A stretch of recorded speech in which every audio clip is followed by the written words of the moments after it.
Talk UK. Pro B's outside South London with the man himself, fresh off the G5 from Gibraltar, back in South London. Mr. Dean Whyte, how are you? Sounding all good, man. Got the belt with me. Chill. Chill. Wow. The belt for me. Strap season there. Come on, man. Strap season. See me? Yeah. What's happening? I mean, obviously, look, we ain't had much of a chance to catch up, but Dillian, the whole team body snatcher, did a madness that night, you know, against Povetkin. Yeah. Full credit due. Absolutely. Listen, Dillian bossed the fight like a real G. From round one, he came out, set out his stool, and he made sure he applied the smoke, you know what I'm saying? So, you know, credit to him. Credit to Povetkin as well, because he took a lot of punishment in that fight, you know. Even from round one, I don't believe he fully recovered from the shots he got caught with in the first round, and he seemed unsteady, and it kind of went downhill. It was a spiraling effect because the onslaught was just continuous until he was finally stopped in the fourth round, and redemption was made, you know. And it was, like I said before many times, it was going to be a continuous of from round 1 to 4 in the last fight, you know. I feel like Dillian gave him a lot of respect in the first fight, potentially, and then maybe found it a little bit easier and then kind of switched off in there.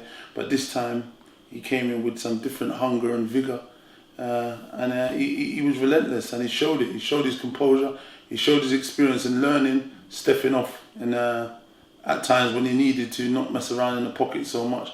But then at times he was going for it as well. But I mean, look, he done what he needed to do. He said he was going to come back and get the win, and he did it. And now he moves on to bigger and better stuff and a lot more valuable experience under his belt from sharing the ring with such a decorated professional and amateur in his whole career, Povetkin. So it's amazing. It's good times.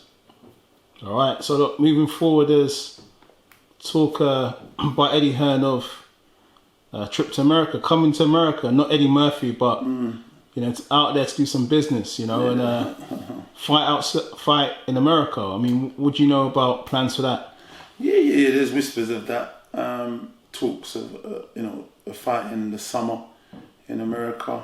I'm trying to figure out some names and stuff, but yeah, that's the option, man. That's the possibility. It's good. You know, look, obviously we've got to see who they actually come. I know Trevor Bryant, WBA regular champ, was one name, but then obviously I got a feeling, you know, Don King Camp, them guys, they're probably going to price themselves out because they want to try and keep hold of their belt, or they're going to, you know, try and put some unrealistic number. And there's a few other names in the hat that had been mentioned, but I mean, you know, going across to American, you know, building the brand is definitely great marketing. And let's see who's on offer and who Dillian plans to fight. Obviously, Wilder is the main fight, you know, later down the line, end of the year possibly. But it looks like they want another run out before that, you know. So yeah, coming to America, and not too. Without a Sonny Hall and Eddie Murphy. But yeah, obviously, look, it makes sense though, you know, having a fight in America, you know, building Dillian Whyte out more, build him up more in America. Yeah, 100%. For a potential fight with Deontay Wilder. Now, we haven't heard anything from Deontay Wilder. Church mouse, quiet. Could be a good or a bad thing. Well, he did say a year ago when he was in Vegas, he had an interview with Sky Sports, and he said, you know, Dillian Whyte has got easy style for him. At that time, did you see that interview? I think it vaguely resonates. Yeah, and I think I only saw this week. Dillian Whyte says he'd like to punish Deontay Wilder. Strong word. So it's like, yeah. To be honest, that's quite light for Dillian, but I hear you. You know what, look, I'm sure he does want to hurt him, and I'm sure he wants to make a statement because, you know, a long time ago, and I think people, if they want to check it out, they can go, even Sporting Icon mentioned it the other day, Dillian actually said that many years ago, bullies don't like being bullied back. They don't like being put on the back foot and being pressured. And Deontay Wilder on the back foot is not the same monster as he is on the front foot. And Tyson Fury keenly paid attention and listened, and when he went into that fight, in the second fight, he boxed totally different, and we saw what the ramifications was, and we saw the result, and he's in the history books now forever. And he got a stoppage. He kind of gave that boy a beat down, because Deontay Wilder on the back foot is not the same monster. He doesn't wield the same power, and he was just all over the place, disheveled, got dropped with body shots. So you know what? Listen, it's a hard fight. Don't get this misunderstood. It's a hard fight. Big puncher. If you sit at the end of that right hand, you know what happens. Comatose. You know what I'm saying? If you get caught with that right hand, yeah, there's big issues, man. You know what I mean? But if you take that right hand away, you know, and to be honest, you know, Deontay Wilder, he's been outboxed for most of his fights, but he always gets the equalizer in that right hand. You know, like you said, he's only got to be right for a few seconds. Most fighters got to be right the whole fight. So it's just depends how you set out your stool. If you've got the right game plan, and you do the right things, you don't switch off, because you don't want to switch off because you get switched off by him. So I mean, that's a good fight. That's a good fight for the fans. It's a big fight for the fans. I don't see Deontay Wilder coming to the UK. I heard, obviously, there was talk, Dillian saying he'd go there and whatnot. But let's see what the future holds. You know what I mean? I'm sure there's a lot of discussions to be had and stuff like that. So it's interesting times, man.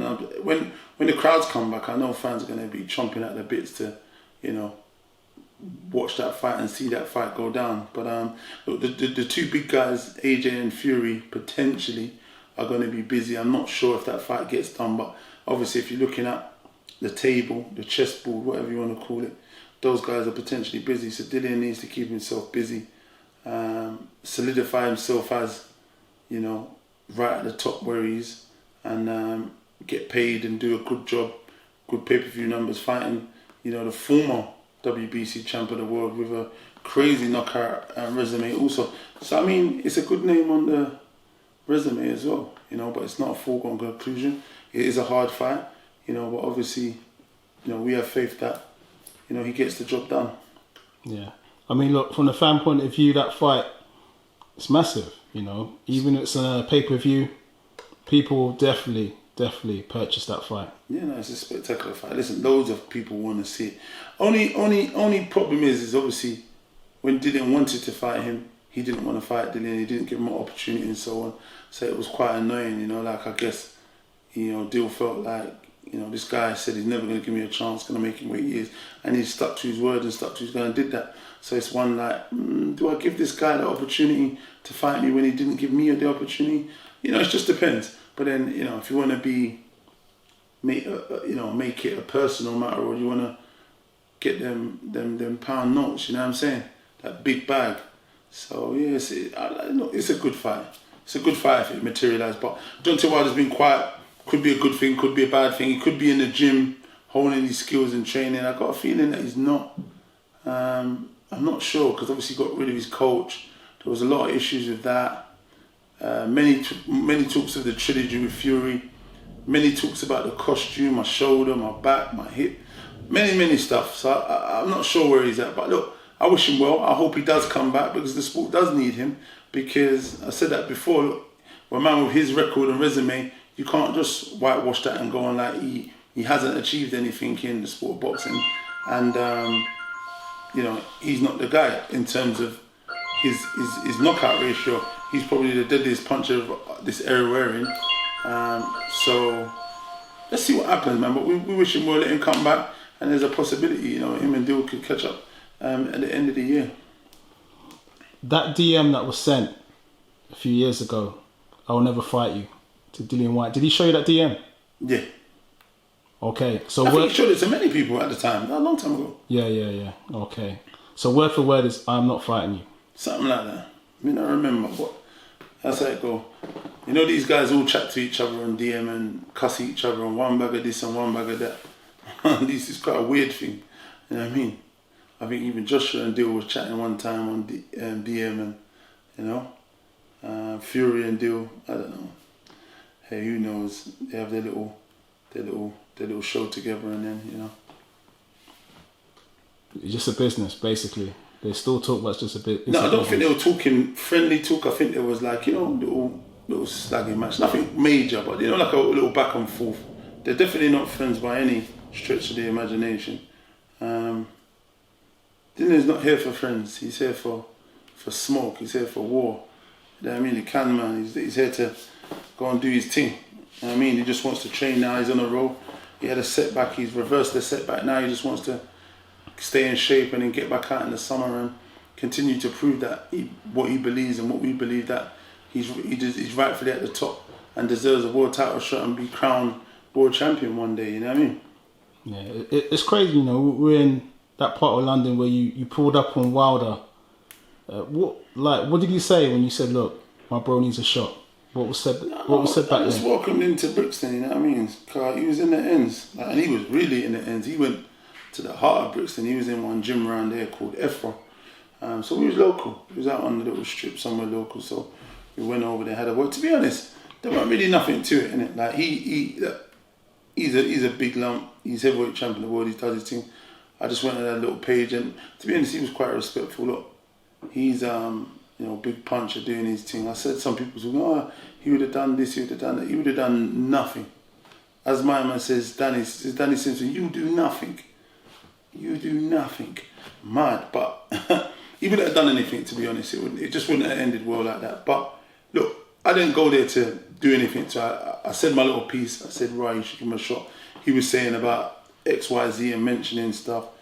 And I said, hey, look, I said, you're doing your thing, credit to you. I'm sure one day you're not going to match. You know, you just got to be careful of, you know, the how you talk kind of thing. Especially when you're coming to man's neighbourhood and that. We need to be respectful and courteous to a degree. Like if I went to Alabama, I wouldn't be over smoky. But if something came up, I just deal with it and get off. You know them ones? It's just one of those. You got to box clever. That's just life. So we had a little word. It weren't nothing to nothing, but we just praised it a little bit. A few of the man them there.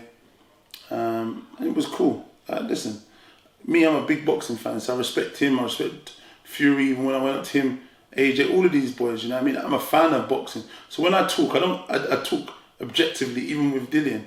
You know what I mean? I talk objectively when whoever it is in there, I see what I see. If I like and if I don't like, I'll say what I don't like and so on, you know? So it's just one of them.